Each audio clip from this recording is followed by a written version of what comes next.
ela chama Psicanálise Brasileira. Eu não gosto do título, não, porque eu brinco que fica igual Psicanálise Milanesa, né?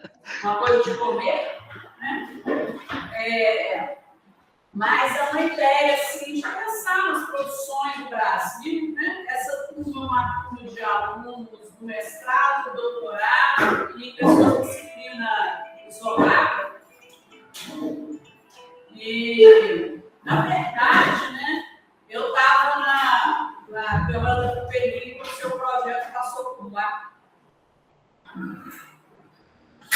E aí eu sabia do seu projeto, depois vi aquele artigo que você publicou, o livro que vai sair. Ah, é. Muito bom. Quando você quiser, Flávio. Então tá.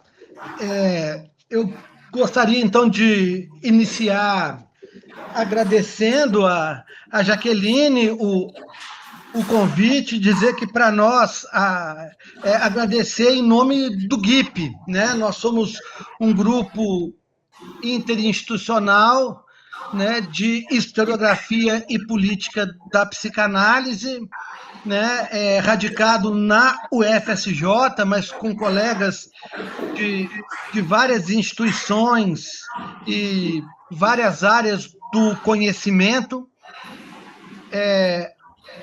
A gente tenta sempre fazer um diálogo muito próximo com a história, com a historiografia e com a linguística. Então, em nome desse grupo, eu gostaria de, né, agradecer o convite de apresentar o nosso trabalho. Tem alguns colegas que estão do GIP que estão assistindo também a apresentação. Jaque, está um ruído muito forte. Será se tem algum problema com o som? Pode, certamente, mas eu não sei o que eu faço. Será que eu fecho o microfone lá? Isso resolve? Porque qualquer barulho é captado. Você pode fechar o microfone aqui? Melhorou bem. Aí, quando os colegas tiverem alguma dúvida ou quiserem fazer algum apontamento, a gente abre o microfone novamente, né? Eu acho que melhora. Enfim, então, essa pesquisa ela é desenvolvida com o apoio financeiro da FAPEMIG, né? E ela é registrada no Comitê de Ética em Pesquisa envolvendo seres humanos da UFSJ. O CAI, o número do CAI está nesse primeiro slide aí. Então, a gente agradece o apoio da FAPEMIG e, né, enfatizamos que que ela tem o registro no, né, Comitê de Ética em Pesquisa. Próximo slide. A equipe executora da pesquisa sou eu, Fuad Quirilos Neto, Laura Rezende Moreira, Rodolfo Rodrigues Machado, Thales Fonseca, Igor Serri, Marina Carvalho Freitas, Otávio Barra Viana Vital e Amanda Rangel Reis, todos integrantes do GIP. Né? Então, ela é uma equipe, ela é uma pesquisa institucional. Ô, Fuad, dá para ficar maior a apresentação? Tem jeito? Rodolfo, tem jeito? Rodolfo que está cuidando dessa parte.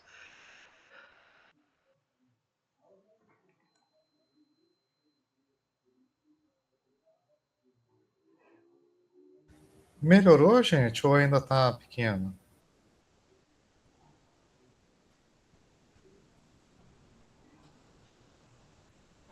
Melhorou, tá pessoal? Tá bom, a gente está fazendo exame de vista aqui, tá bom. Tá. O objetivo da pesquisa, eu vou lendo também e talvez ajude a vocês a visualizarem com a leitura.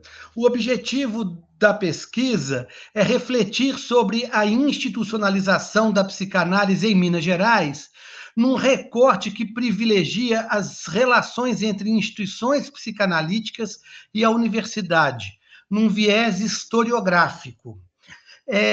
Aqui eu já quero marcar que nós estamos apresentando a primeira parte da pesquisa, que é uma parte que já tem um artigo aceito, finalizado e aceito, está no prelo, na revista Memorandum. Porque se a gente fosse fazer a pesquisa toda, não daria tempo, ia ficar muito grande, mas a gente se dispõe a, num futuro, apresentar a segunda parte, que está em processo de finalização. Nós estamos redigindo os resultados e redigindo mais um artigo. Então, aqui é um primeiro levantamento que nós estamos apresentando, né? Como baliza metodológica, a nossa pretensão é inscrever a psicanálise num programa de epistemologia das ciências humanas, combinada a uma sociologia do movimento psicanalítico. Aqui, o nosso interesse, né, é exatamente elucidar a gênese dos conceitos e dos métodos freudianos, abandonando as abordagens historiográficas que apelavam a um contexto com um olhar redutor, que seria assim, olha, na década tal, né, o Brasil estava assim, e aí chegou a psicanálise, e aí, tá, e daí? E o que a gente extrai dessas consequências, né? Ou quais consequências a gente extrai disso? Né? A gente fica meio que simplesmente repetindo o contexto, né? Como se contextualizar fosse historicizar, né? É muito comum a gente encontrar trabalhos assim, que fazem uma linha do tempo e falam, olha, o contexto está aqui e isto é história, né? Então, a gente quer, na verdade, extrair as consequências desta forma de chegada, ou as consequências das relações que foram sendo estabelecidas ao longo dos anos para o quadro que nós encontramos hoje na psicanálise, né? Por isso que a gente coloca que a abordagem historiográfica possibilita a apreensão da psicanálise em uma configuração social instável, em contraposição a um coletivo solidificado e enrijecido, algo que se aproxima de um movimento psicanalítico. Então, aqui tem uma outra questão importante para nós, que é exatamente pensar esse movimento psicanalítico, né? Porque a gente não quer escrever como numa posição de integrantes de um movimento psicanalítico. A gente quer escrever essa pesquisa com um olhar que permita um distanciamento e entender esse movimento, né, numa configuração social instável. Isso não significa que nós não sejamos psicanalistas. É bom a gente deixar isso muito claro, porque às vezes a gente fala, tem um funcionamento, às vezes, do movimento psicanalítico, que se você aponta uma questão e essa questão é mal digerida, né, imediatamente você tem a ausência de reconhecimento, que é uma estratégia muito comum no movimento. É assim, não, você falou e eu não concordei, então você não é psicanalista, ou você não entendeu bem a psicanálise, ou você não leu tal livro que é tão importante, ou você precisa estudar mais, fazer mais análise, que também é uma outra estratégia muito comum. É assim, isso é um problema na sua análise, né? Você tem que estudar mais, você tem que fazer mais análise. Não, né? Nós somos psicanalistas, mas a gente também preza por um olhar crítico de como a psicanálise se relaciona institucionalmente no Brasil e, nesse caso mais específico, com as instituições universitárias. Rodolfo, eu acho que a gente pulou um slide, que é aquele de psicanálise brasileira e psicanálise mineira, ou será que... Ah, exatamente, essa aí. Eu também queria dizer, antes de começar, apesar de eu já ter começado, vou me permitir um passo atrás aqui, pensar uma questão muito presente no Brasil, que se fala muito em psicanálise brasileira. Vê se tem uma lâmina atrás dessa, anterior a essa. Não? Então é essa mesma. Olha só, a psicanálise brasileira, a gente pode falar de uma psicanálise brasileira, uma psicanálise à brasileira, não à milanesa, como a Jaqueline brincou, pensando em algo que é comum à psicanálise, que é a chegada da psicanálise no Brasil. Que a psicanálise chega num período caracterizado por múltiplas formas de modernização, né, que é a industrialização, a urbanização, o crescimento das camadas médias da sociedade. Né? Ela é recebida como uma antropologia, menos como uma clínica e mais como uma antropologia, né? Capaz de solucionar problemas ideológicos atinentes à época. Então, de um lado, ela é apropriada pelos partidários da política de branqueamento, né, da população brasileira, e de outro, ela é apropriada por uma tradição que reivindica o Brasil como uma terra de mistura de raças. Por exemplo, o movimento antropofágico e Semana de Arte Moderna de 22. Aqui em Minas Gerais, nós tivemos uma revista modernista em Cataguases, salvo engano, chamada Leite Crioulo, né? Em que os modernistas que faziam essa revista, eles citavam Freud, liam muita psicanálise, né? E eles, então, em contrapartida a uma apropriação religiosa, eles diziam, olha, o inconsciente é mistura, é apropriação, não tem inconsciente negro, inconsciente branco. Portanto, nós somos uma terra de, né, mistura. E eles liam a psicanálise com grande interesse no conceito de inconsciente. Em 1960, né, a gente tem um crescimento da psicanálise na universidade e sua incorporação pelos filhos da imigração, italianos, espanhóis, alemães e japoneses, e a implantação das instituições psicanalíticas no Brasil, vinculadas à IPA. O que também é uma questão muito bacana, porque a implantação das instituições de psicanálise, elas têm como traço muito proeminente uma tentativa de estandartização do que é psicanálise, de como se pratica a psicanálise. E isso vai gerando conflitos no Brasil. Por exemplo, tem uma frase do Mário de Andrade que diz: desde que a psicanálise, desde que se abriu algumas escolas de psicanálise, fui perdendo o interesse por ela. Ela se tornou muito chatinha, né? Que é a questão de uma psicanálise marcada pelo modelo IPA, né?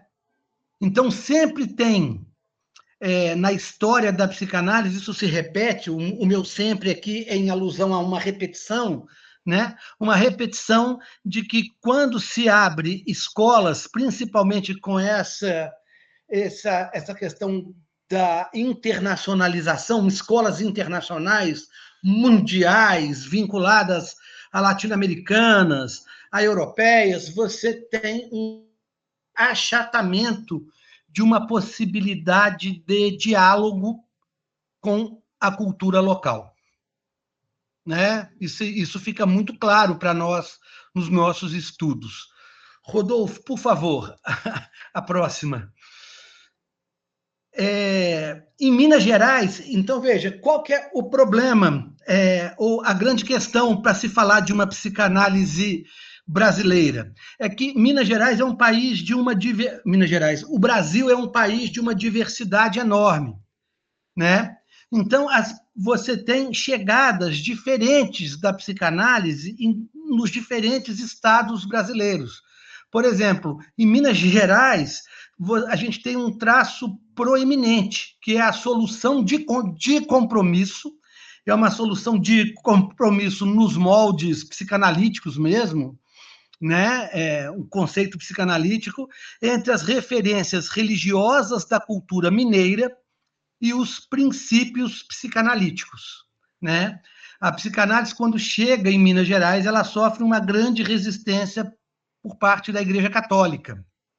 Então, você tem um conflito, né, muito grande com as ideias desenvolvidas por Freud a partir de Totem e Tabu.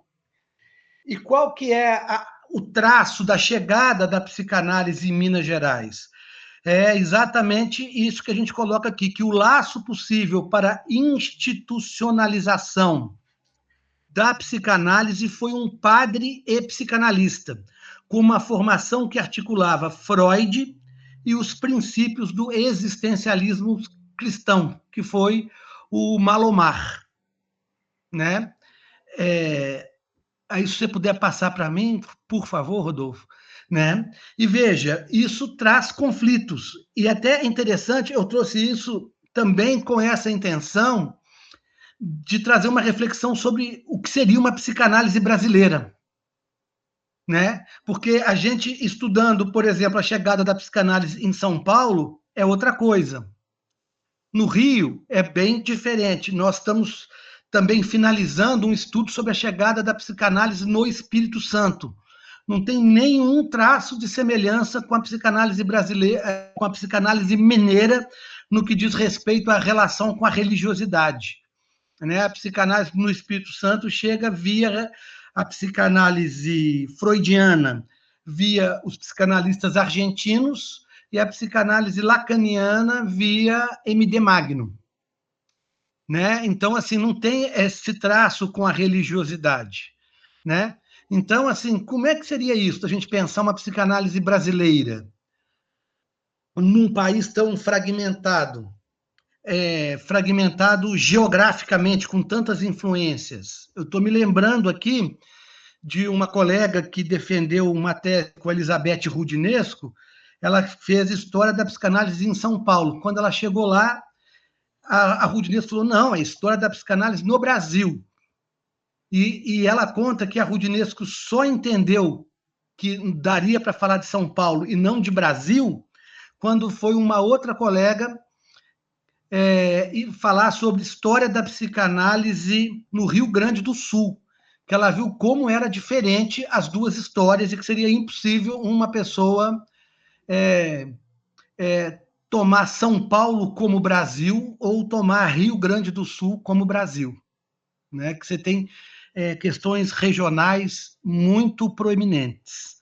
Então, voltando aqui, né, nesse slide, né, que a gente traz psicanálise batizada versus padrão IPA, né, a gente tem, então, uma questão muito importante, que a instituição universitária vai se tornando relevante no percurso de abertura de uma instituição IPIsta em Minas Gerais.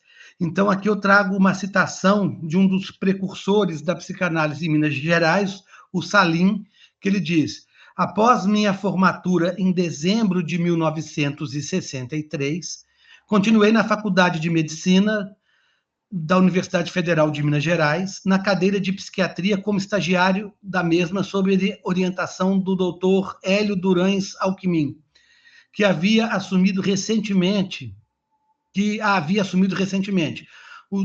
O Dr. Hélio Alckmin e, posteriormente, Jairo Bernardes trabalhavam com conceitos psicanalíticos devido às suas formações psiquiátricas nos Estados Unidos em clínicas de orientação psicanalítica.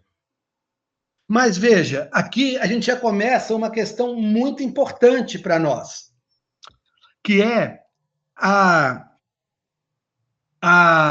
a questão de uma rivalidade entre aqueles que queriam o padrão IPA e aqueles que queriam a psicanálise batizada. Né? Batizada, né? Já é, vocês notam que nós colocamos entre aspas, porque já é uma maneira pejorativa de se falar de psicanálise. Porque por mais que Minas Gerais tivesse o Círculo de Psicologia Profunda, que depois veio a se tornar Círculo Psicanalítico de Minas Gerais, que é a instituição mais longeva de psicanálise que nós temos em Minas, havia um movimento de alguns psicanalistas querendo que a IPA chegasse a Minas Gerais. Então, começa a ter uma rivalidade entre a psicanálise batizada, que é a psicanálise dos padres. O Malomar Wundt Edelweiss era um padre, né? E então a gente nota nas entrevistas uma oscilação entre padre e professor, né? E aí tem aqui uma citação de um dos nossos entrevistados, que diz assim: Igor Caruso, que na época ele queria fazer uma articulação entre a psicanálise e o existencialismo cristão, entendeu? Essa era a ideia dele. Então tinha um livro, chamava-se Análise Psíquica e Síntese Existencial. Então tá aí, o Caruso era essa a orientação dele. Então, de uma psicanálise batizada, como o pessoal chamava. Né? Então, nós temos aí, né, essa rivalidade entre aqueles que desejavam a IPA e aqueles que não a desejavam. Né? Próxima.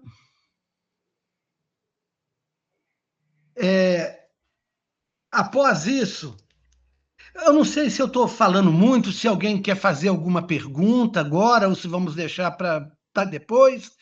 Como é que vocês preferem?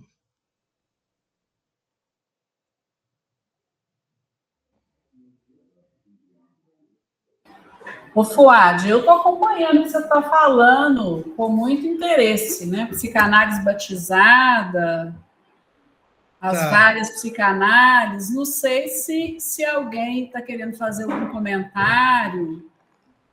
Deixa eu perguntar. Alguém quer fazer algum comentário, perguntar alguma coisa? Ainda não. É tudo muito novo, sabe, Fuad? Essa pesquisa de vocês está muito minuciosa, interessante. Para mim é tudo muito novo. Não sei se para vocês é muito novo. Para todo mundo muito novo. Então tá. Qualquer coisa, vocês, a gente, só vocês me falarem, a gente vai respondendo, a gente vai conversando. O pessoal do GIP está aqui também, alguns alunos fizeram entrevistas também, a gente pode conversar. Estamos às ordens.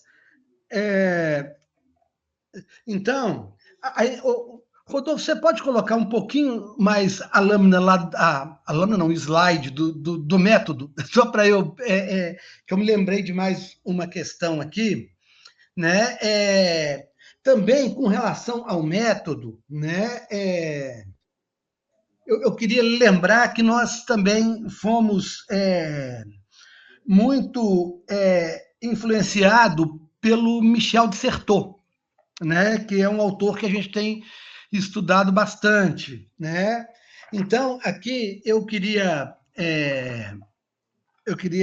lembrar a vocês, né, que a gente considera o discurso historiográfico uma mistura entre ciência e ficção, um entremeio que reconhece o passado dentro do presente. Isso, para nós, ficou muito claro, principalmente na segunda parte da nossa pesquisa, quando a gente vai colher histórias de vida de psicanalistas, né, com uma pergunta única, que é assim: me diga como é que é o seu percurso como psicanalista em Minas Gerais, né? Depois, como é que é o seu percurso como psicanalista no Rio Grande do Norte, que a gente está agora trabalhando com o Rio Grande do Norte, né? Como é que é ser psicanalista? Como é que é exercer a psicanálise? E a gente fica muito impressionado exatamente com esse entremeio, né, que reconhece o passado dentro do presente, né, que concebe essa relação a partir de um modelo de imbricação, né, um no lugar do outro, ou da repetição. Um reproduz o outro sob uma forma diferente, né, e do equívoco, né?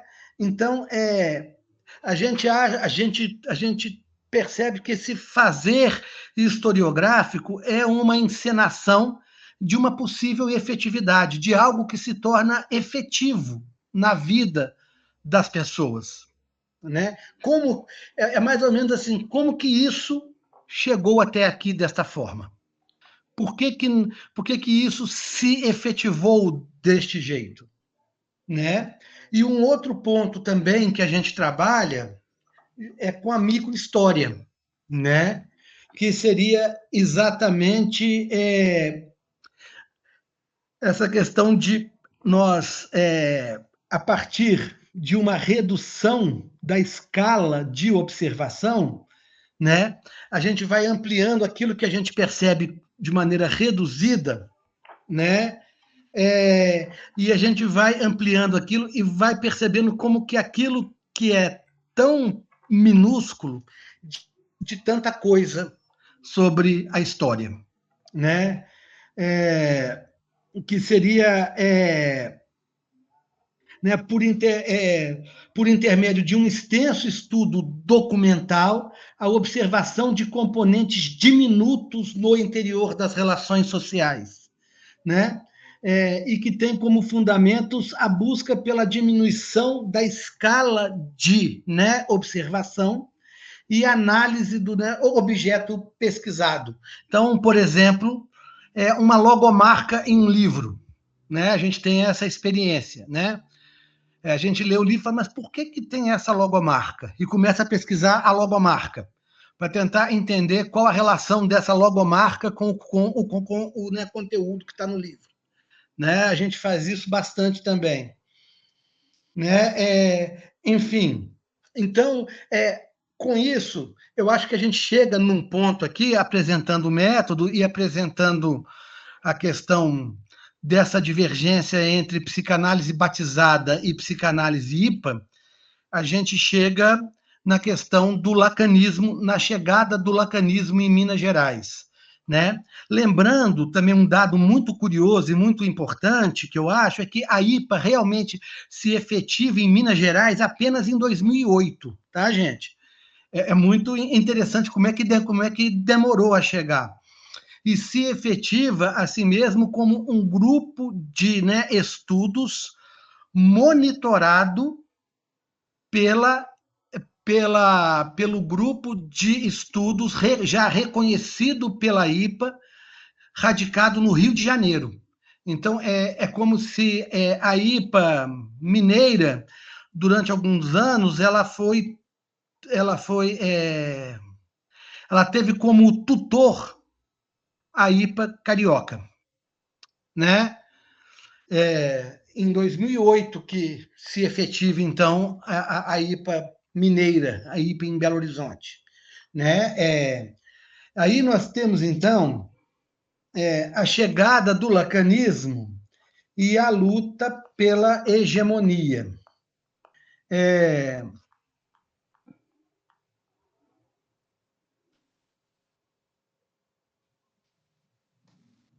Vamos lá, só um minuto, que eu tenho que me localizar aqui.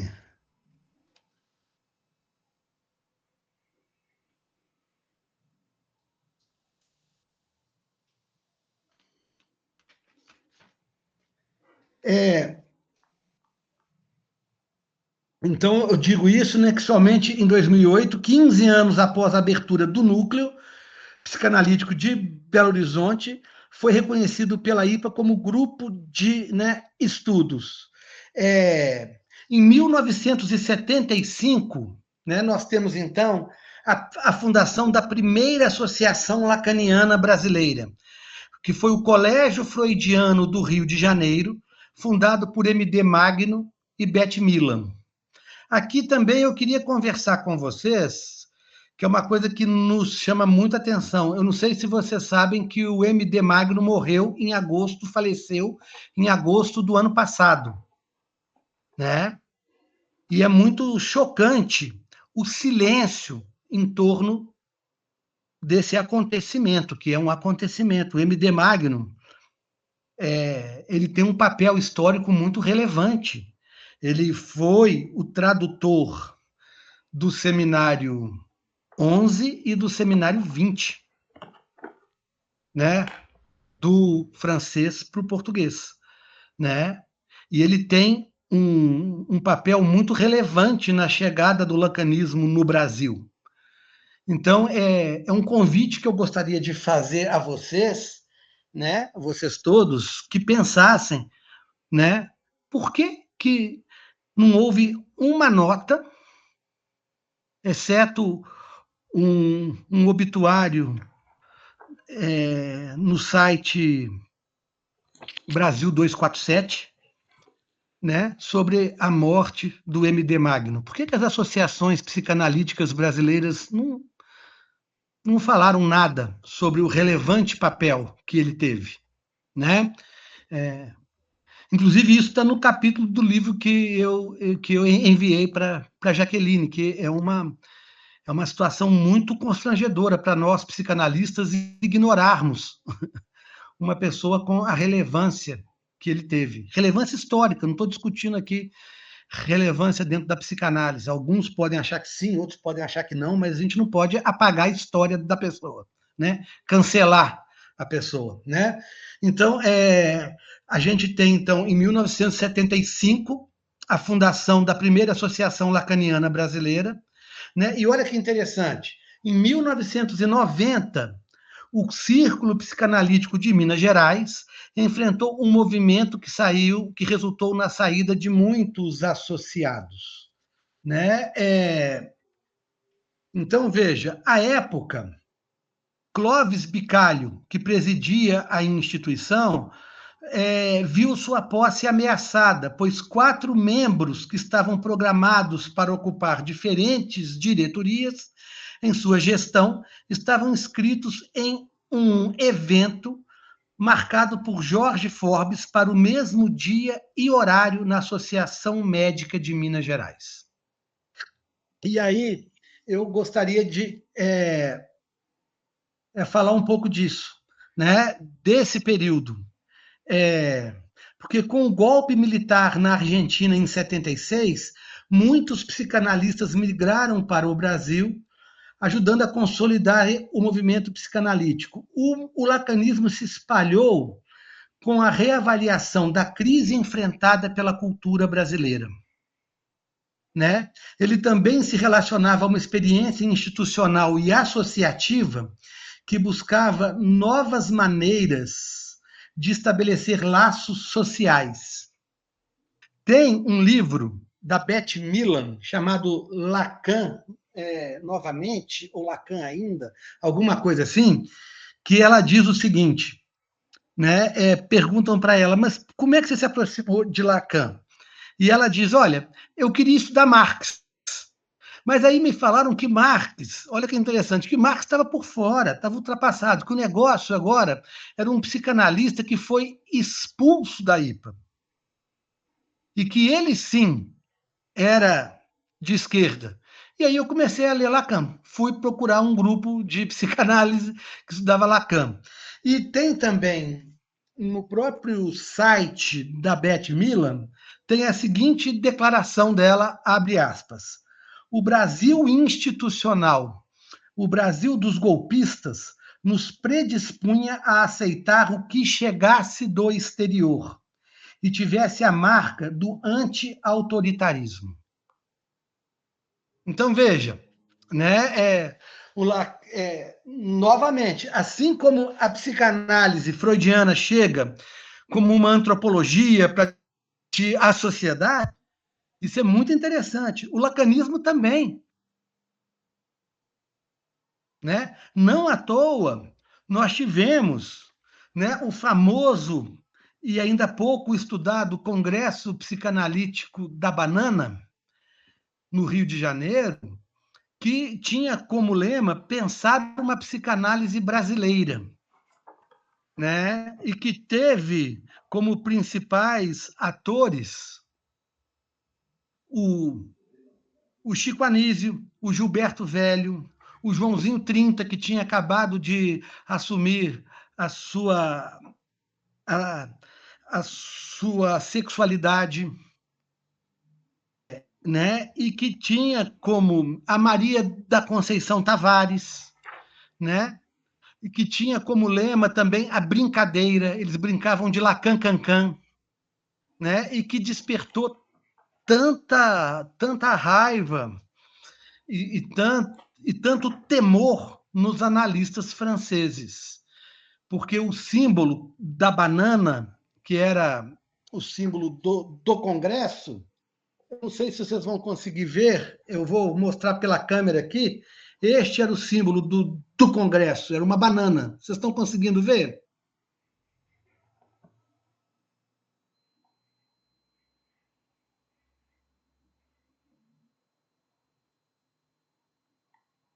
O Fuad, é que a gente deixou só o slide para a gente conseguir enxergar. Espera aí que nós vamos ver agora. Espera aí, que Matheus resolve tudo aqui. Ai, estamos vendo agora. Vamos deixar assim. Rapidamente, é só para mostrar para vocês. Esse foi o cartaz que gerou uma grande celeuma no Congresso, né? Que é um cartaz, vocês percebem, com as cores do Brasil e uma banana bem pronunciada. E foi entendido, isso é muito interessante pela análise do discurso, que foi entendido como dar uma banana aos franceses. Né? Foi lido dessa maneira, olha, os brasileiros estão dando uma banana para nós. Né? Que no Brasil nós temos a expressão dar uma banana. Né? Então, veja, é dessa maneira que o lacanismo chega. Né? E aqui eu quero fazer, eu não posso deixar de lembrar a vocês, assim como o Mário de Andrade diz, olha, a psicanálise brasileira está ficando um tanto chatinha, né? Quando a IPA chega, nós também temos uma reação a essa ideia de uma psicanálise brasileira, o Lacan Cancan, a banana, a brincadeira, né? Que é então o fechamento das instituições brasileiras em nome da Associação Mundial de Psicanálise, uma psicanálise estandartizada, que é então o surgimento da, né, EBP, né? E veja, em 90, nesse traçado da linha do tempo aqui, dessa dificuldade do círculo psicanalítico de se manter como instituição, é exatamente o movimento se dá no ápice do movimento de uma psicanálise mundializada. Eu vou pedir, então, para os colegas... antes de passar, eu queria ler para vocês uma citação de um dos nossos entrevistados, que é um dos precursores da psicanálise em Minas Gerais. Ele diz o seguinte, acho que, Rodolfo, você pode passar, fazer um favor? Eu acho que está na próxima. Exatamente. Olha que essa sequência discursiva aqui, ó. Pois é muito difícil, eu acho que basicamente, como Freud falou, que ele toda a vida foi da oposição. Acabou que nossa situação, a situação de oposição, assim, a gente sofre todo esse bombardeio da universidade e coisa. O círculo não vale nada, tarará. Mas como nós criamos uma universidade própria, nós tínhamos um curso. Né? Olha que aqui a gente tem duas questões importantes para nós aqui. Primeiro é esse bombardeio. Né? O Círculo, então, no depoimento dele e de outros ex-diretores do Círculo, foi um momento em que ser do círculo era ser ultrapassado, era ser completamente inútil, era um momento de grande de ficar desacreditado.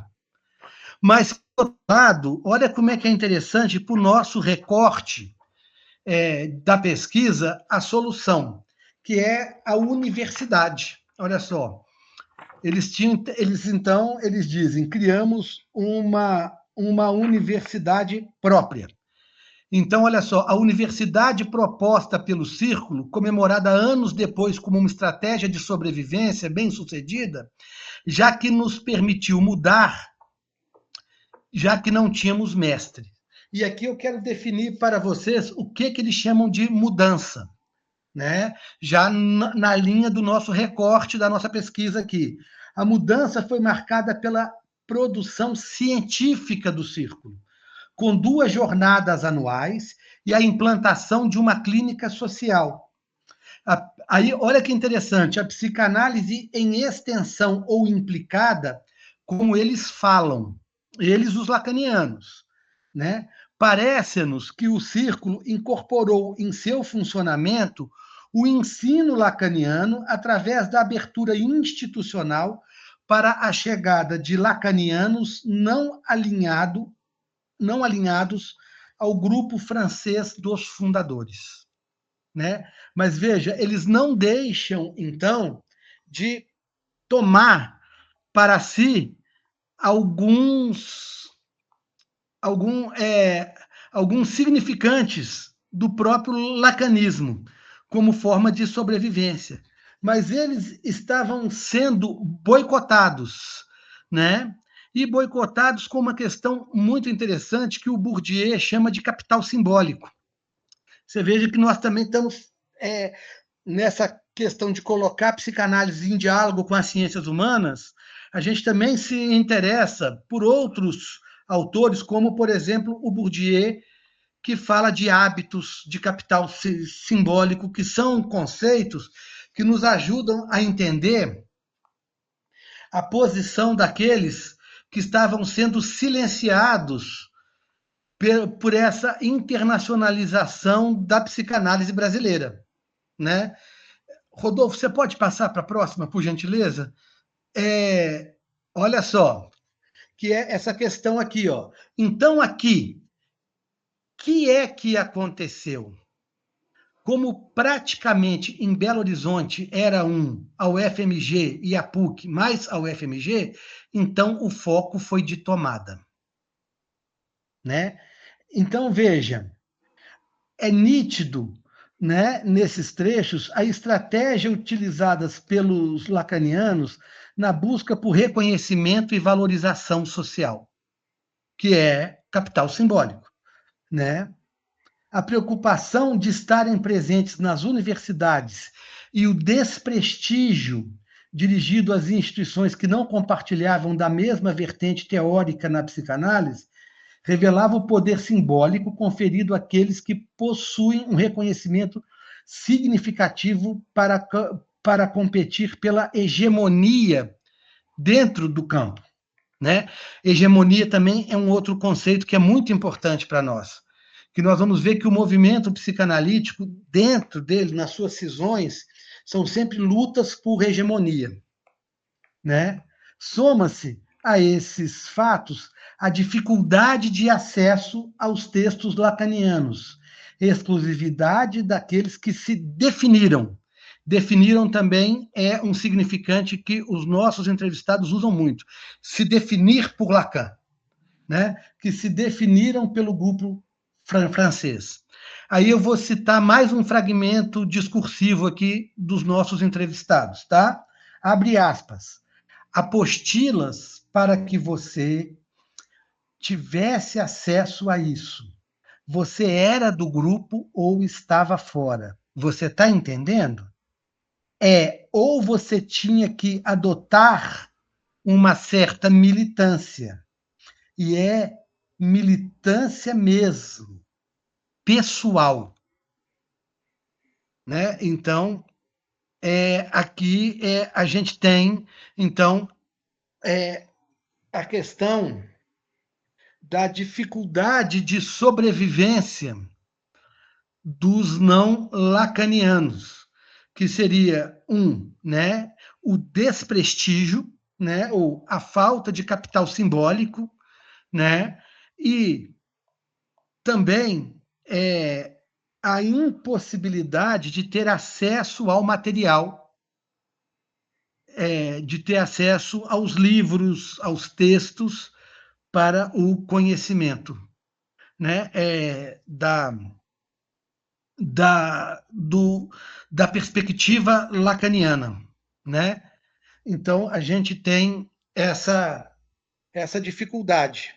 E veja, como que eles resolvem essa dificuldade? Recorrendo à universidade. Eles falam, nós criamos uma universidade própria. Né? A universidade própria é exatamente o convite aos dissidentes para que tivessem acesso ao material que não era disponibilizado. Mas aqui eu queria também chamar a atenção, para a gente não perder o problema da nossa pesquisa, que é o papel da universidade. Você vê, a universidade entra tanto como solução, criar a universidade própria, mas também como estratégia de dominação, a tomada das universidades, né? A tomada das universidades mais importantes, porque pela tomada das universidades, né, você desacredita aqueles os quais você está em processo de disputa. Né? Então, o círculo foi desacreditado a partir da tomada da PUC e da UFMG. Né? Eu acho essas questões muito importantes para nós, né? Para a gente pensar como universidade também, qual o nosso papel nisso? Né?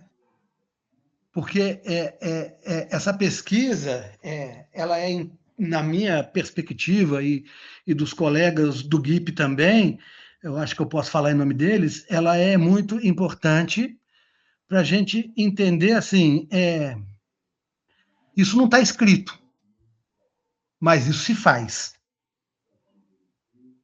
Né? Isso não está escrito em lugar algum, né? Mas isso se faz com muita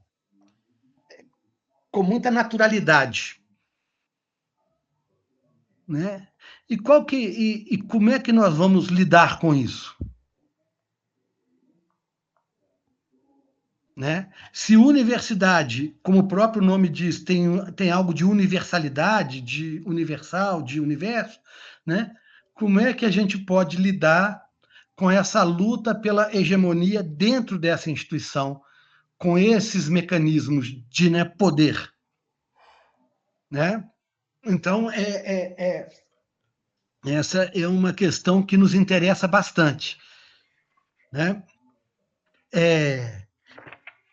Então, eu não sei se alguém quer falar alguma coisa, tem alguma pergunta. Eu quero, Flávio. Uhum. Você não está me vendo, não, porque eu estou sentada no cantinho. Mas olha só, você está falando de como foi uma estratégia de poder você ter professores ligados a instituições psicanalíticas dentro da universidade.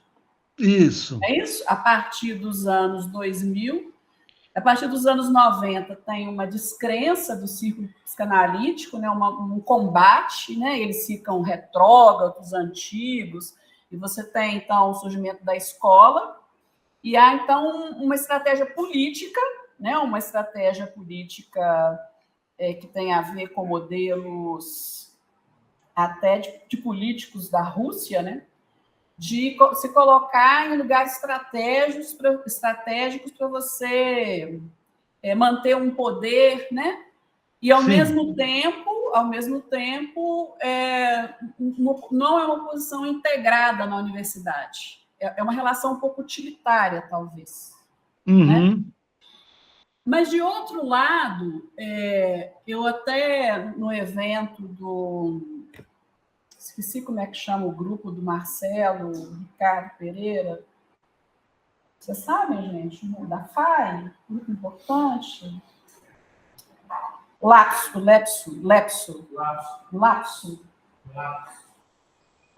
Eu vou ser uma das entrevistadas lá, e uma das coisas que eu quero falar é sobre como que, em termos de produção conceitual nova em psicanálise para pensar problemas locais no Brasil, isso acaba acontecendo dentro das universidades. São os professores,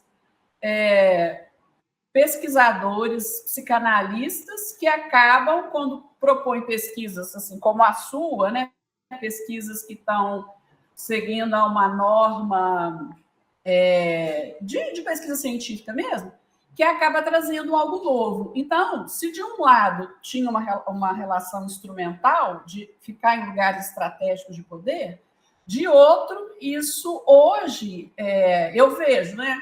O Christian, Miriam, né? Pessoas que trazem conceitos novos, e as pessoas que estão dentro das instituições psicanalíticas, como elas não são regidas pela CAPES, que te obriga a fazer pesquisa, acaba não contribuindo tanto. Não sei o que você acha disso. Não, bom, eu acho um tanto de coisa, assim. Em princípio, eu acho que você tem razão, eu também concordo com isso. Mas eu concordo com isso, talvez, de uma forma mais precavida. Eu queria primeiro retomar algumas questões aqui. Nós estamos falando agora da universidade mais presente nas questões entre lacanianos e não lacanianos, né? Aqui os não lacanianos, aqui, como a gente está falando de instituições, eles estão muito no círculo, né? Que era círculo de psicologia profunda, depois ele adotou uma personalidade, eles dizem assim, uma personalidade freudiana, isso é na palavra deles, né, que a gente está resumindo da psicanálise, a gente encontra documentos assim, você que é amigo do reitor da Universidade de Minas Gerais, providencia a contratação de um professor chileno que é psicanalista, para a gente fazer com que a psicanálise apareça mais dentro da universidade. A universidade sempre esteve no foco, né? É que a gente reduz muito aqui. Então, assim, ela aparece não só nessa chegada do lacanismo, mas antes também. Assim, temos que ter um professor que ensina Freud na faculdade de medicina. E é até irônico que o professor que eles propõem a contratar era um simpatizante do Pinochet. E quando o Pinochet dá o golpe, ele vai embora para o Chile e deixa a UFMG de lado, né? Assim, sempre isso, né?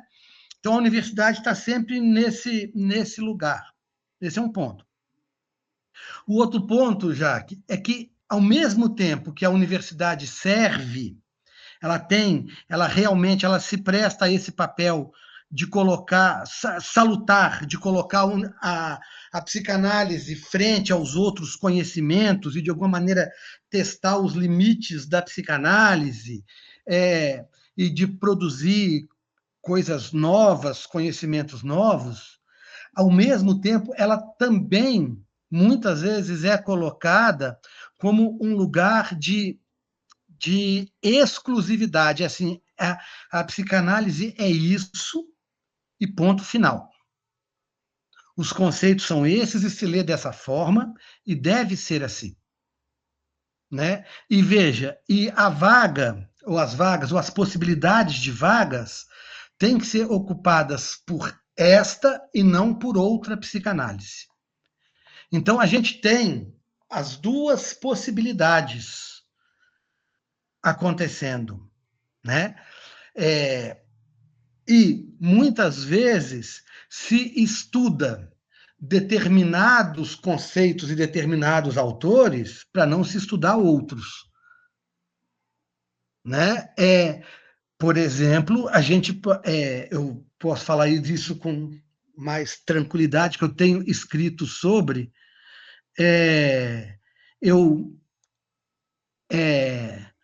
essa onda agora de decolonial, de psicanálise brasileira, de psicanálise e antirracismo, né? A gente pode dizer o seguinte, olha, em 1900, na década de 80, o MD Magno falava disso. E o MD Magno, inclusive, era professor da Universidade Federal do Rio de Janeiro. Ele é aposentado da Federal do Rio, né? E ele foi uma das pessoas que mais sofreram campanhas de desmoralização. A gente tem um artigo publicado, Thales Fonseca, eu e o meu orientador, o meu supervisor de um pós-doc que eu fiz em Portugal, que a gente fez um levantamento na Biblioteca Nacional do Rio de Janeiro sobre recortes de jornais sobre a psicanálise na década de 80, não é, Thales? 80? Isso, final da década de 80, né? 89. Final da década de 80, né? Toda semana o MD Magno saía nas colunas dos jornais, até que o Miller dá uma entrevista na Folha de São Paulo, assim, falando coisas assim muito fortes, desqualificando, falando assim, o meu grupo não é igual os magnos da vida. Transformando o nome do Magno em adjetivo, em adjetivo de ridículo, de pouco sério, de um humor ruim, né? E então o Magno vai desaparecendo da psicanálise, né? Então, assim, e é muito interessante agora, nos anos 2020 aí, né, a gente vê todo esse movimento de psicanálise brasileira, de decolonial, pensarmos a brasilidade, sendo que isso acontece, como nós temos um artigo mostrando isso, na década de 80, final dos anos 80. Então, por que isso agora? Isso sai da universidade, claro que sai. É importante, nós não estamos dizendo que não seja, ainda bem, talvez antes tarde do que nunca. Mas por que agora? Então, talvez o meu otimismo ele seja mais advertido, né? Inclusive porque em alguns lugares, eu já vi isso em alguns sites, eu vejo, por exemplo, alguns franceses aparecerem como anticolonial, ou como autores decoloniais. A história, os fatos históricos, os documentos históricos, as formações discursivas históricas desmentem isso com toda a força. Então, assim, eu não sei, né? Fuad, deixa eu acompanhar aqui, Fuad. Então, você está falando que esse movimento de uma psicanálise mais implicada com os problemas brasileiros, vamos pensar assim, decolonial, uma psicanálise mais implicada com a negritude, já começa nos anos 80, e isso não foi para frente, por que agora, nos anos 2020 e poucos, isso vai para frente? Essa que é a sua pergunta, né? Exato. Essa é uma das perguntas. E não foi para frente até uma maneira muito amena. Isso foi, na verdade, amputado, com muita violência. Os meus entrevistados, eu não estou apresentando a segunda parte da pesquisa, mas os entrevistados que passaram por isso falam disso, que foram alvo de uma perseguição violenta. Eles foram censurados, proibidos, desqualificados. Espera aí, Fuad, você quer falar, Ricardo? Não. O Fuad, eu estou achando impressionante. Primeiro, a aula de metodologia da sua pesquisa, né? Sua pesquisa tem um rigor metodológico que é impressionante, né? E o diálogo e a capacidade de abertura, trabalhar com a escuta, com a ficção, com aquilo que está no passado e está no presente, achei brilhante. E os achados impressionantes. Mas o povo está escutando aqui. Vamos lá, pode continuar. Estou adorando, mas eu acho que vai precisar de você escrever um livro, né? Estou achando. Opa! Então, assim, o que eu sou. Até porque eu sou um professor universitário, não teria, né? Você vê isso nasce em uma universidade, com um grupo de, né, colegas psicanalistas que também estão interessados nisso, essas pessoas que a gente citou aqui, que é o grupo executor dessa pesquisa.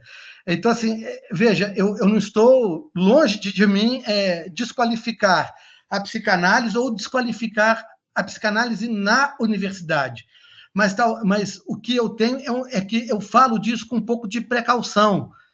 Um pouco não, com precaução, porque a gente sabe que isso não chega agora assim, né? Isso chega agora porque é interessante chegar agora, né? Isso agora representa alguma coisa que é necessário, né? Que é necessário e que antes causava um desconforto, porque antes isso era visto como a psicanálise, os brasileiros falarem de psicanálise sem tutela. Né? O que acontece em torno do encontro psicanalítico das bananas, o Congresso Psicanalítico das Bananas, era exatamente essa, uma tentativa dos brasileiros falarem de psicanálise sem tutela. Era nós lemos, nós interpretamos por nós mesmos e nós vamos fazer uma psicanálise aqui nos trópicos. Isso gera um problema muito sério, inclusive mercadológico. O Fuad, eu acho que o Ricardo já conseguiu formular o que eu queria falar, mas você está falando que precisamos mudar as coisas para que elas permaneçam iguais. É a frase do Nobre no filme O Gato Pardo. Né? Lá do Lampedusa. Exatamente. Lampedusa, Vamos isso. mudar as coisas para elas ficarem iguais. Exato. Então, você pensa nisso, numa certa estratégia, porque agora ficou insustentável não escutar que existem produções locais, e aí você, então, absorve para que continue as mesmas relações de poder. Mas absorve... Deixa o Ricardo falar, Fuad. Sim. Vai. Pois não. Fuad, boa tarde. Boa tarde. Meu nome é Ricardo, né? Eu estou muito feliz de estar te escutando pela sua pesquisa, pela sua trajetória. Eu não sei se eu vou conseguir expressar a minha pergunta, e se eu não conseguir, você tenta fazer alguma coisa. Por favor, porque a sua pesquisa está muito interessante para essa disciplina, né, psicanálise brasileira. Eu vou tentar fazer uma pergunta que eu rascunhei aqui mais ou menos. A minha pergunta começa assim: hoje, no contemporâneo, estudar a questão decolonial e o racismo, eu coloquei dessa forma, a gente poderia pensar. Hoje, no contemporâneo, estudar a questão decolonial e o racismo seria um estudo subversivo à escola de formação de psicanálise? Quando você fala a questão da... Nossa!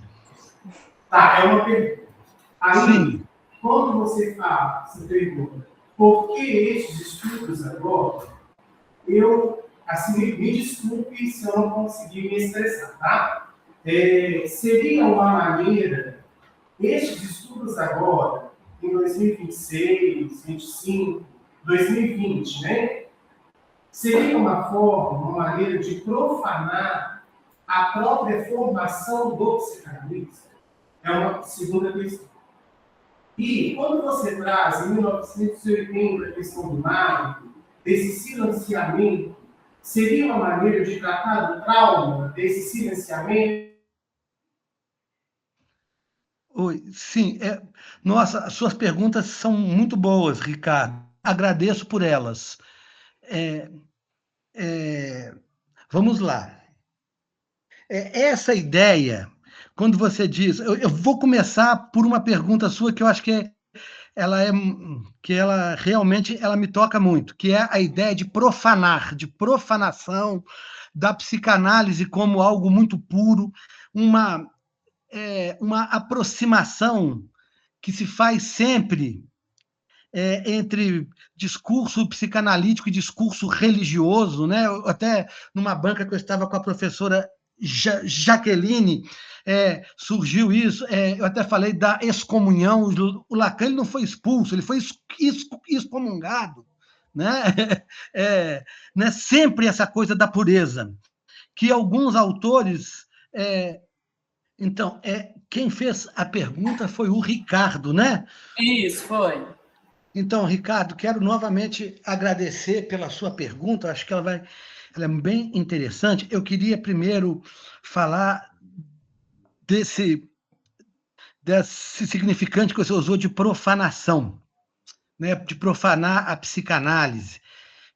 A gente tem que tomar um pouco de cuidado, porque eu estou lembrando aqui, a psicanálise sempre vem associada, né, principalmente na fala dos adeptos do movimento psicanalítico mais fervorosos, com um discurso religioso, né? Excomunhão, profanação, né? E veja, e em nome da pureza da psicanálise, né?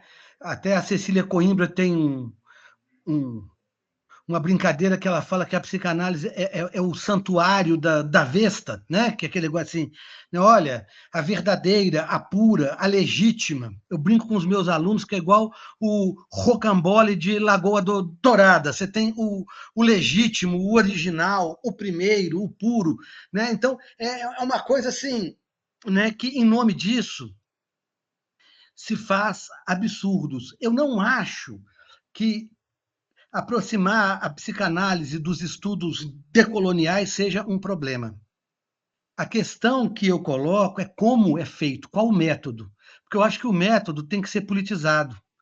E um método para ser que leve em conta a política, tem que levar em conta a política da própria psicanálise como sistema de ideias, né? Então, veja, na pós-graduação, eu recebo muitos trabalhos e oriento vários sobre racismo, sobre saúde mental, feminismo, violência, mas a questão é que muitas vezes as pessoas, elas, para fazer essa jura de amor à psicanálise, elas dizem duas linhas sobre o movimento, duas linhas de maneira pejorativa, mas muito pouco sobre o problema, e já entra com a psicanálise, e a psicanálise, muitas vezes, da vertente que ele acredita, né? Então, assim, eu frequento a escola de formação X. É essa a psicanálise. Mas e o problema? Não, o problema já foi colocado. O problema é só um subterfúgio para eu falar dessa psicanálise o tempo todo. Então, a psicanálise ela não é nem problematizada sobre o que ela pode falar, em quais condições ela pode falar e quais os limites para ela falar. Ela tem que falar. Ela tem que falar de qualquer maneira, porque ela falar é como se fosse uma reafirmação não do interesse da pesquisa, mas do interesse do movimento que tal instituição psicanalítica é filiado. Então, aqui tem um problema que eu acho muito nocivo para a psicanálise na universidade, que é o amontoado de teses e dissertações que, na verdade, não estão interessados em responder o problema a que se propõe. Estão interessados em reafirmar uma filiação.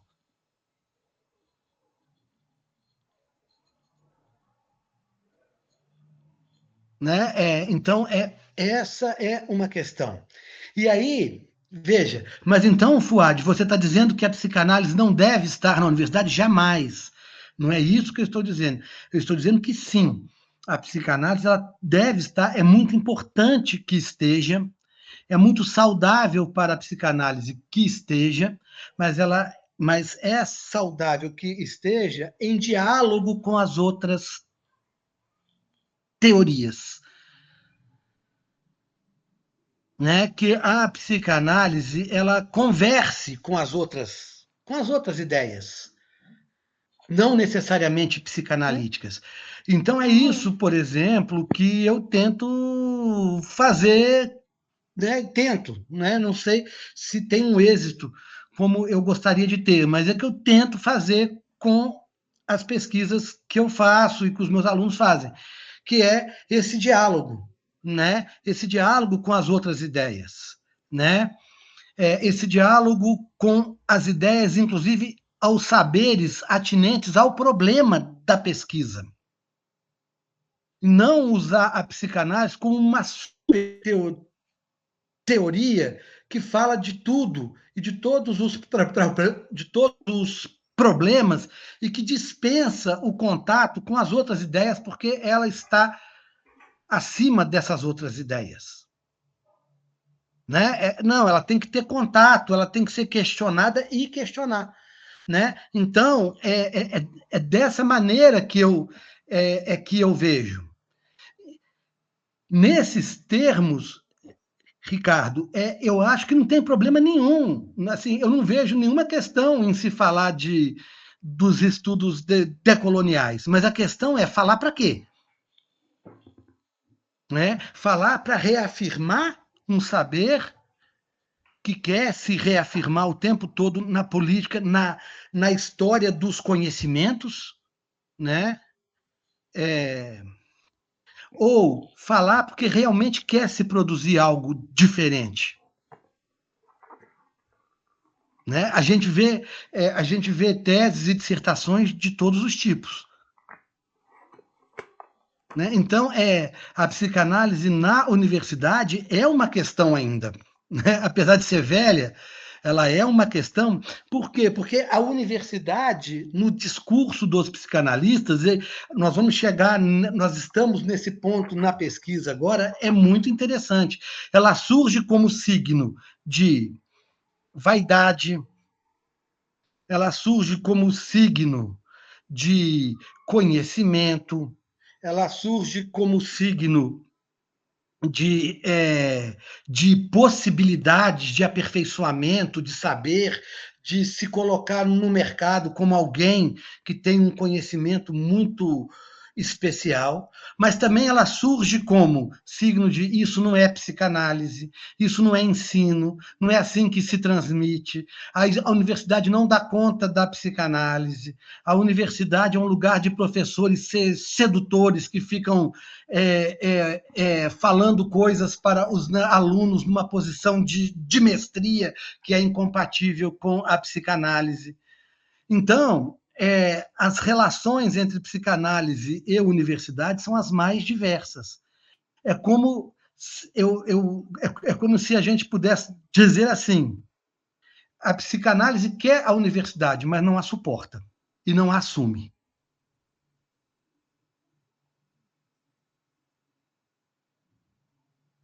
Então fica esse não dito. Ô, Fuad, você falou que a psicanálise quer a universidade, mas não a suporta. A universidade quer a psicanálise e não suporta.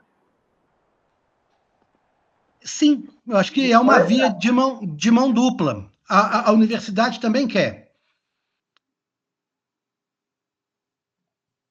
Agora, tem uma questão aí, na pergunta do Ricardo, que eu acho que é interessante. Sim, quando ele diz, então, esses estudos ficaram tanto tempo, não foi isso que você me perguntou, Ricardo? Então, esse esquecimento, esses estudos, esse evento do Congresso da Banana ficou tanto tempo aí sem que ninguém saiba, e ainda permanece sem que ninguém saiba, por causa de um trauma? Sim, eu acho que foi um evento traumático. Escutando as pessoas que passaram por isso, foi um evento traumático. Assim como foi um evento traumático a cisão de 98 da Escola Brasileira de Psicanálise, aliás, a cisão de 98 da AMP, né? A cisão da própria AMP, porque nós vamos ver agora, no segundo momento, que isso surge nas entrelinhas de todas as escolas de formação lacaniana. Né? Então, você tem um evento, né, comum. E, aliás, a cisão de 98 está em continuidade no nosso estudo, no estudo do GIP dessas pessoas aqui, a gente entende que a cisão de 98 está em continuidade com o Congresso das Bananas, aquilo que se anunciava no Congresso das Bananas e que foi silenciado, retorna em 98 como o insuportável, que é o autoritarismo do chefe da AMP, que alguns colegas chamam até de caudilismo. Né? Aquilo que lá em 98, que lá nas Bananas se anunciava, né, se tornou insuportável em 98, e isso volta agora em todas as escolas. Eu diria que o Congresso da Banana é uma marca do lacanismo brasileiro, que as pessoas não querem entrar em contato, elas não suportam, mas está lá, voltando o tempo todo. Não sei se respondo, se ajudo, ou se eu atrapalho. Tá ótimo, Fuad, porque isso também é uma história em movimento, né? A gente consegue dar umas bordas, mas a gente não consegue paralisar, então as coisas continuam em movimento, né? Uhum. Que é o título do, né, autor que a gente usa, que é o Dominique Lacapra. Ele diz, ele trabalha com história traumática, ele diz, a história está em trânsito. Mesmo que você diga, eu não quero saber dessa história, ele diz, fatalmente você será atropelado por ela. Né? Você vai encontrar com ela em algum lugar, mesmo que você não saiba. Eu acho que dialoga com o conceito de hábitos. Por exemplo, eu dei essa disciplina no mestrado, historiografia, na pós-graduação, historiografia e psicanálise. Vários alunos meus, daria para escrever um livro, você que está dizendo de livro aí, Jacques. Os alunos me contam cada caso das experiências deles nas instituições formadoras de psicanalistas, que são, assim, risíveis. Risíveis mais trágicas, né? Tipo assim, esse autor aqui não pode. Né? Ler esse autor não pode, ele não é bem-vindo. Fazer essa pergunta, nem pensar, você não será respondido. E você será mal visto se você perguntar isso aqui. Né? E aí a gente vai olhando, né, a pergunta, o autor, né, são questões que vêm de muito antes. E quando os alunos perguntam, mas por que não esse autor? Por que não essa pergunta? Por que tem que fazer isso e não aquilo? O que eles dizem? Eu não sei por quê, mas eu sei que é assim. Eu não sei por quê, mas sei que é assim e tem que ser assim, que é o conceito de hábitos. Né? Hábitos é assim, olha, dentro de um campo tem algo que tem que ser, né? Que nós não sabemos, mas sempre foi. Né? E que é o esquecimento, que é isso, olha, isso está esquecido, mas está se repetindo, que é a repetição, que é o autômaton. Né? Está se repetindo e continua se repetindo sempre. Né? Mesmo que a gente não saiba por quê, a gente sabe que tem que ser assim, porque se não for assim, teremos um problema. Né? Enfim, espero ter, né, assim, ter ajudado com alguns elementos aí para reflexão. Aí, posso seguir? Alguém tem mais alguma questão que queira falar? Fuad, você até pode, mas você sabe que a aula acaba 3h10. Você está empolgada aí, que, né? Muito preciso. Não, mas acho que eu estou na penúltima lâmina. É só falar dos anos 2000, que eu queria só falar disso. Anos 2000 e na hegemonia. E vou ser bem breve. Temos 13 minutos, eu acho que antes dos 5, antes dos 10, eu acabo. Aí nós chegamos nos anos 2000, né? Que aí, ao invés dos pioneiros e seus grupos de referência, que tinham acesso quase exclusivo aos textos lacanianos, vemos aflorar um aumento significativo de alunos interessados nas atividades psicanalíticas, que se faz notar pela reconfiguração e expansão das instituições de formação em Minas Gerais. Predominantemente nos municípios de médio e grande porte, das regiões mais desenvolvidas do estado, podemos notar a presença de escolas rivais. Aí, Rodolfo, passa para mim a próxima, né? Olha, aí a próxima, até bom que a gente fez isso. Tem um QR Code aqui, que a gente, no site do GIP, a gente deixou um mapa dessa pesquisa, que a gente fez até uma pequena diminuição dele aqui ao lado, que você tem as principais escolas e você tem também as universidades, né? E aí mostra exatamente o mapeamento das instituições e as suas fronteiras de interseção.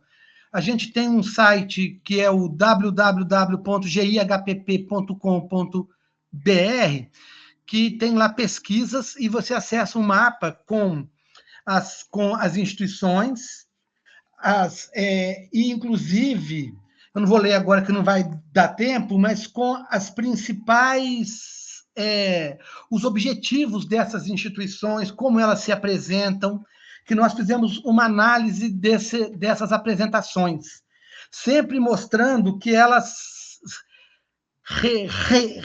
reagem a outras instituições, né? Então, é muito interessante que todas elas têm como marca uma reação principalmente a questão da cisão de 98, né?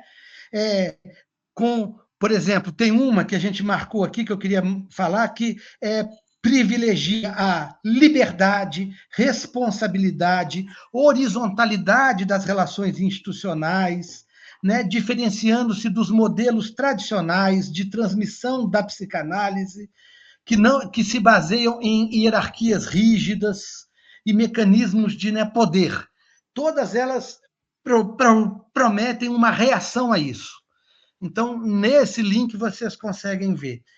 E, por fim, e não para a gente finalizar, né, eu queria marcar que em Minas Gerais nós temos uma região de Minas que, como os colegas marcaram, os colegas que pesquisaram marcaram, é um ponto fora da curva, que é o Triângulo Mineiro, que tem uma predominância de uma psicanálise inglesa,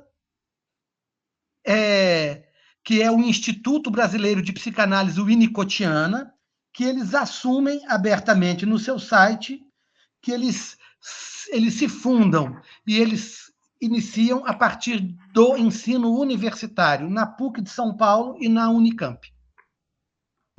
Eles assumem a relação deles explícita com a universidade. A gente se constitui na PUC de São Paulo e na Unicamp.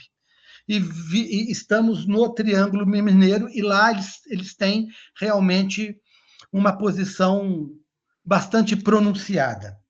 Para finalizar, vamos lá nas considerações finais, Rodolfo.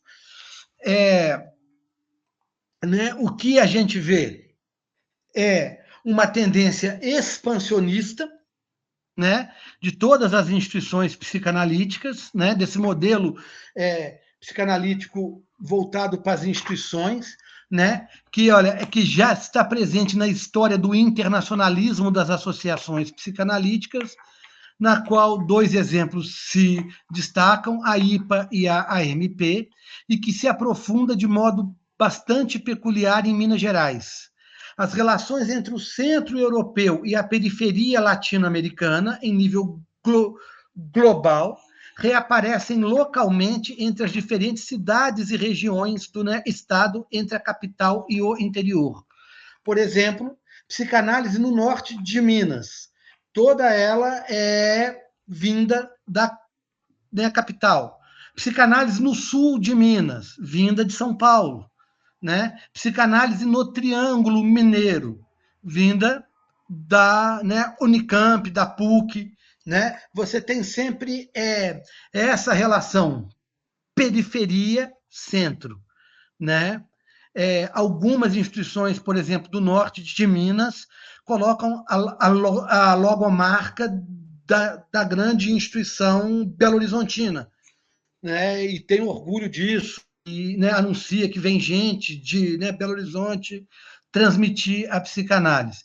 Um outro ponto também é a fé institucionalista, o sentido propriamente político do ato de se reunir e se organizar sob um dispositivo coletivo, né? A quantidade de siglas que a gente tem é impressionante, inclusive no momento que a gente ia publicar o primeiro artigo, a gente tomou conhecimento de várias outras instituições que estavam sendo criadas.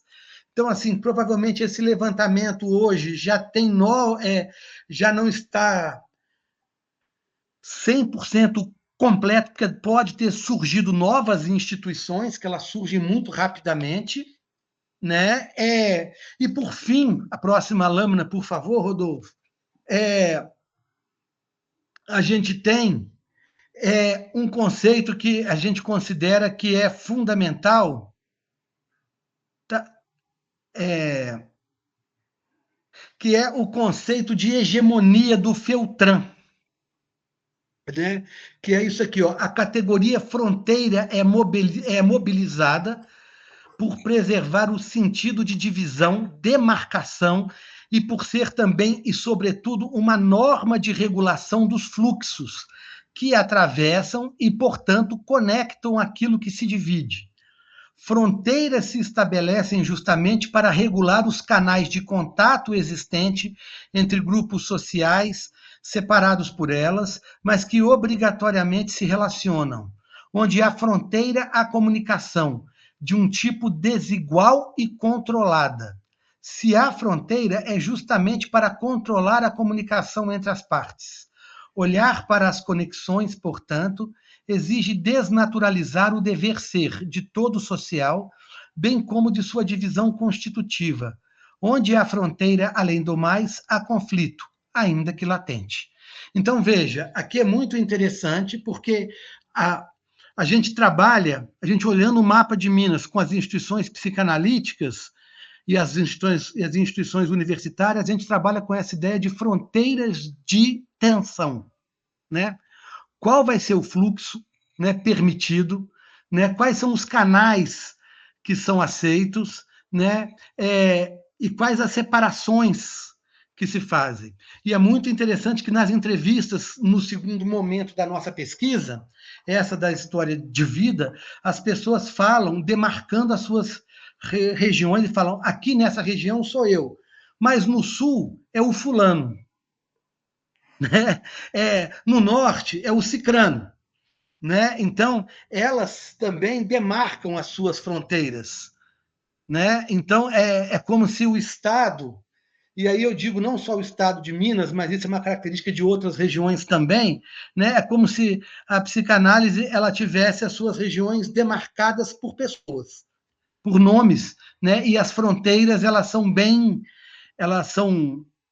demarcadas, e os fluxos de informação, né, de regulação, de, né, poder, né, de possibilidades de construção, eles são bem delimitados. Bom, gente, é isso. Eu agradeço novamente em nome do GIP. Aqui tem um code também marcando os nossos artigos, o nosso grupo, o que a gente tem escrito para quem tiver interessado, do nosso site, que está lá no nosso site. Ô, Fuad, que beleza, hein? Mandou? A gente não estava conseguindo. A Juliana. Ô, Fuad, você Oi. está tecnológico demais. Estou impressionada. Como é que você está tecnológico? Isso não sou eu, são os jovens que trabalham juntos no GIP. Imaginei. Eu só fico deslumbrado e me sentindo muito chique, mas são esses jovens que estão no GIP que sabem isso tudo. E eu estou sempre pedindo ajuda. Vocês querem comentar alguma coisa, gente? Só agradecer, Fuad. Você precisa apresentar mais essa pesquisa de vocês. Precisamos Então, chamar. Vou precisar fazer uma pesquisa isolada lá. Você precisa apresentar mais, está muito bacana. E o nome que vocês deram para o grupo, GIP, você sabe o que me lembrou? Me lembrou uma coisa de cigano, sabe? Como é que é cigano? Gypsy. Me lembrou uma coisa de... Isso chama Associação Livre. Isso chama Associação Livre. A gente está às ordens. Se vocês quiserem, quando a gente terminar a segunda parte da pesquisa, a gente pode se falar novamente. Aí a gente faz um evento em São João, e vamos todos, né? Aí nós vamos para São João te escutar. Bacana. Tá ok. Muito obrigada, Fuad. Obrigada. De nada. Gente. Beijo para vocês. Tchau. Um abraço. Tchau.